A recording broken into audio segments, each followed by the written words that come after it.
guys, and welcome back to the channel Animal Facts. Now, today I decided to do an Animal Facts video again because to catch up on all the Animal Facts video that I've missed, because my channel's named Tatiana's Animal Facts. So I'm just gonna do an Animal Facts video. Now, the animal I'm gonna do the facts on is probably one of the cutest animal that I've ever seen. Now, I know I say this in every single video, I'm like, oh my god, this is the cutest animal, but this is literally the cutest animal. I mean, I think you can agree that this is the cute. I mean, look at these cute little faces, like a little squishy. First fact I'm going to tell you about hedgehogs is, as you can see in the pictures, that they have like little quills and they have a small body. Now, they have 5,000 to 7,000 quills on their body, which I find amazing because they're like this big. Like, how can you fit that many quills in one little tiny body? And you know the coolest part? They can individually move, because they have muscles underneath, obviously. They can like move their quills depending on how threatening the situation is. Like, they can move the quills lower or higher, or like, it's like, what? Second fact I'm going to tell you is that hedgehogs normally rely on their hearing and their sense of smell because their eyesight is very poor. Not to take out the fact that in the nighttime they see better than the daytime, because they're nocturnal animals, so they see better in the nighttime. But they don't have that like good of an eyesight. So if like a predator is coming, they normally rely on their ears, like hearing the little footsteps, or they smelling the predator. Now, there are up to 70 species of hedgehogs, none of which are native to America. They actually come from New Zealand, and they're founded by, well, humans, duh. Now, when you get spiked by a hedgehog or a porcupine, now the difference between a hedgehog and a porcupine, hedgehogs are like much smaller, and they're like little balls of little cuteness, and then porcupines are kind of scary because they have like huge quills, and they're like, I don't know, I just find them a little bit scary. I find hedgehogs cuter than porcupines. But if you get spiked by either of them, their quills have like little micro hooks, which if you like get in your hand, it will like prevent you from like taking it out easily. And plus, if you take it out, you're basically gonna rip like a whole section of your skin if you rip it out. That's why you should never ever rip it out, because that will lead to infection afterwards. So you have to like very slowly take it out.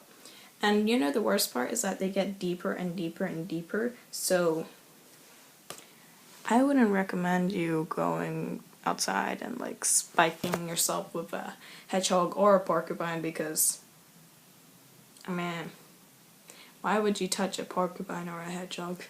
I mean, hedgehogs are fine, but porcupines, like, why would you touch it? Why would you touch it? If you get spiked by a hedgehog, it's okay, it's fine. They're much like smaller, which is kind of bad because like you can't really see them, but they don't normally like spike out like the quills don't normally detach from their body. They normally just stay there, but like the quills of a porcupine, they do that. Now, hedgehogs are named hedgehogs because their habitats are normally in hedges, and they're named hogs because of their distinct pig snort. I find this very cute for some reason because it's like a little micro pig. I don't know if you know what a micro pig is, but here's a micro pig. I might do an animal facts on that, but anyway, back to the hedgehogs.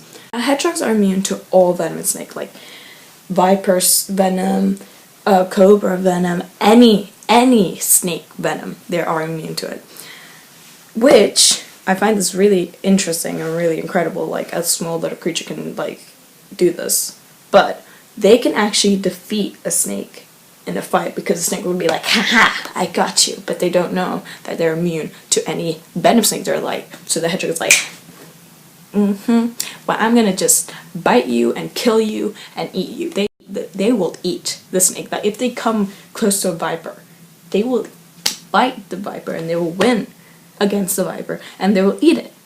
And I'm not saying this happens all the time, because like, you know, sometimes the hedgehog loses and gets eaten by the viper, or something the viper loses and the hedgehog gets eaten, and etc, because that's like the circle of life.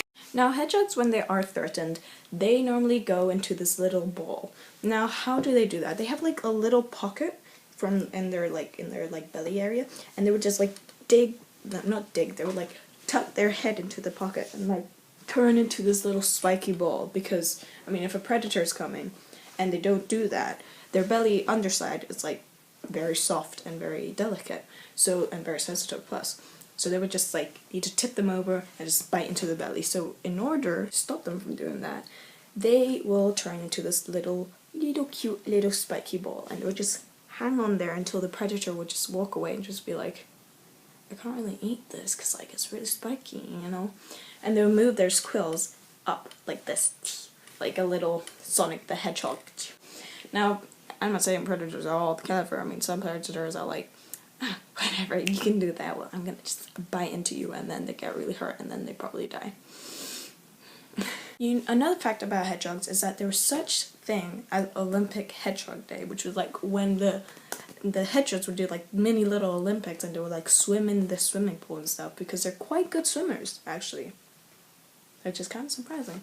Now, if you don't live in the USA, because in the USA it's illegal to have hedgehogs as pets, and you want a hedgehog as a pet, now, I wouldn't recommend, I mean, apparently I've researched some, and apparently it isn't mean to do this, but I wouldn't recommend putting your hedgehog on its back and putting it in the bathtub just watching it float, because that is a very vulnerable position for them, and they feel kind of like vulnerable themselves, because they're kind of exposing their underside, because they're all like this, and so it's kind of exposing their underside, so they feel kind of threatened. Now, if you do want to do this, I wouldn't recommend doing that immediately, like you buy the hedgehog and then the next day you like want to have a bath, want to take it to the bathtub, or want to just put it on the back. I would like get it used to you doing that, so like carefully like flip it over, just like clip its nail, kind of like make it feel comfortable in that position, and as it gets comfortable, you can do that, but I wouldn't recommend that because that's kind of like a vulnerable position for them, so they feel threatened. But anyway guys, that's all the animal facts I have for you today. If you liked the video, please give it a thumbs up. If you didn't, just don't do anything, please.